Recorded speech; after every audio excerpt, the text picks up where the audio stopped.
आई बाबा नावाची गोष्ट, म्हणजे घराला घर पण आणणाऱ्या तुमच्या माझ्या घरामध्ये 4 गोष्टी असतात. म्हणजे आता घर नसावं कसं या गोष्टीचं, म्हणजे घरात संस्कार, ज्या घरामध्ये संस्कार आहेत असं घर आपल्याशी शेअर करतो.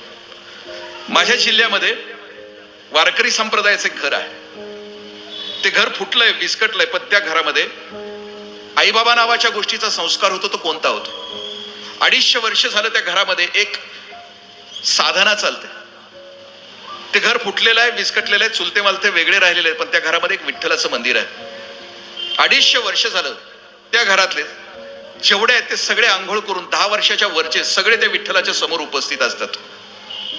आणि त्या अर्ध्या तासामध्ये हरिपाठाचे 27 अभंग, ज्ञानेश्वरीचे 100 ओव्या आणि 10 मिनिटाचं ध्यान होतं. आज सुद्धा त्या घरामध्ये ही साधना चालू आहे.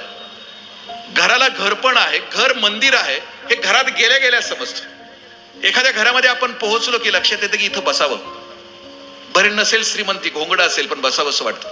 कारण घरातल्या नात्यामध्ये जिव्हाळा आहे, प्रेम आहे, सौख्याची रंगपंचमी आहे. पण एखाद्या घरामध्ये कार्पेट आहे, झुमरं आहेत, सोफा सेट आहे, पण घरात पोहोचलं की त्याच्यावर बसावंच वाटत. इथं नाती एकमेकाशी जिव्हाळ्यानं वागत नाहीयेत.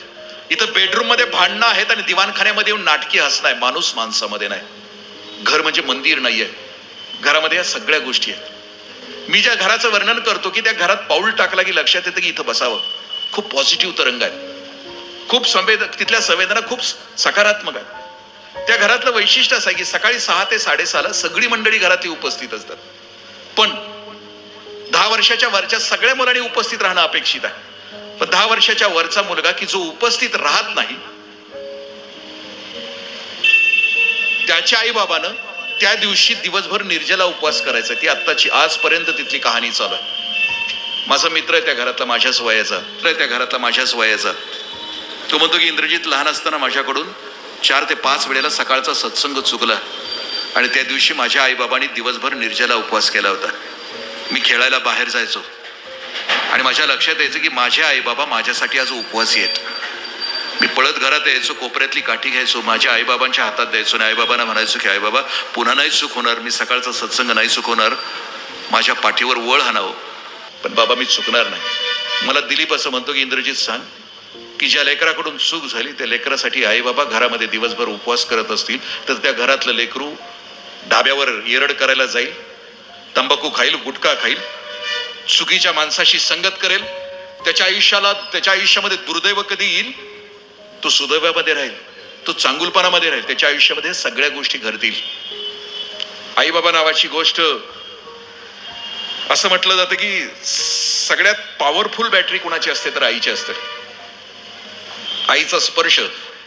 आई बाबाचं या बाबतीत असं ऋषी सांगतात की दिवसातून तुम्ही जोपर्यंत जिवंत आहात तोपर्यंत दिवसातून एकदा तरी आपल्या बाळाला मिठी मारा, त्याच्या केसाचा वास घ्या, जोपर्यंत जिवंत आहात तोपर्यंत. कारण ऋषी असं म्हणतात की अवग्रहण केलं तर तुमची पोरं दीर्घायुषी होतील. खरं आहे, आईबाबाच्या स्पर्शामध्ये प्रचंड ताकद आहे. डिसेंबरमध्ये माझी 3 व्याख्यानं लातूरला होती. आम्ही डॉक्टर विठ्ठल लहान यांच्या घरी उतरलेलो होतो. ते प्लास्टिक सर्जन आहेत. ते सांगतात की त्यांचा महिन्याच्या शेड्यूलमध्ये 600 ते 650 ऑपरेशन्स करतात. ते सकाळी 6 वाजता ऑपरेशन थिएटरमध्ये येतात, दिवसभर दवाखान्यामध्ये सांगतात आणि संध्याकाळी 7 वाजता आपल्या घराच्या पायऱ्यावर चढत जातात. सकाळी जी बॅटरी उत्साहित होती, सकाळचा उत्साह होतो, तो पायऱ्या चढत असताना ती बॅटरी डाऊन झालेली असते. ते असं सांगतात की मी ज्यावेळी वर पोहोचतो त्यावेळेला माझी आई 80 वर्षाची आणि अण्णा 85 वर्षाची समोर असतात. आई दिसली की मी पळत जातो, तिच्या कुशीत शिरतो आणि आत कुशीत शिरल्यानंतर 5 मिनिटं तिच्याशी खेळत राहतो. 5 मिनिटानंतर तिची मिठी मी ज्या वेळेला सोडतो त्यावेळेला सकाळी जितका उत्साह माझ्यामध्ये होता तेवढा उत्साह अवघ्या 5 मिनिटामध्ये आई मला देते. जगातली सगळ्यात पॉवरफुल चार्ज करणारा जर चार्जर कोणता असेल तर या जगामध्ये आई आहे. चला हवा येऊ द्यामध्ये जॅकी श्रॉफ असं म्हणतो, मी हिरो नव्हतो त्यावेळेला 10 बाय 10च्या खोलीत राहत होतो. त्यावेळी आई खोकली तरी उठायचो आणि आईची पाठ सोडायचो. मोठा हिरो झालो, मोठा बंगला झाला, आईची खोली वेगळी, माझी खोली वेगळी, आईचा टीव्ही वेगळा, माझा टीव्ही वेगळा. त्या दिवशी रात्री आई ठसका लागून रात्री 3 वाजता संपली. माझ्या कानावर आवाज नाही आला, मला आईची सेवा नाही करता आली.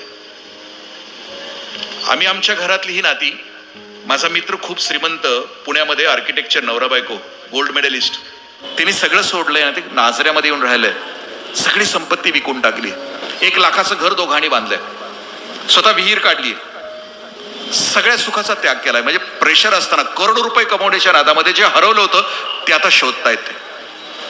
त्यांनी घर बांधलं 1 लाखाचं, त्यातली त्यांची बेडरूम आहे ना, ते बेडरूम मध्ये खाली मुलं झोपतात आणि वर माळ्यावर 2 जण झोपतात.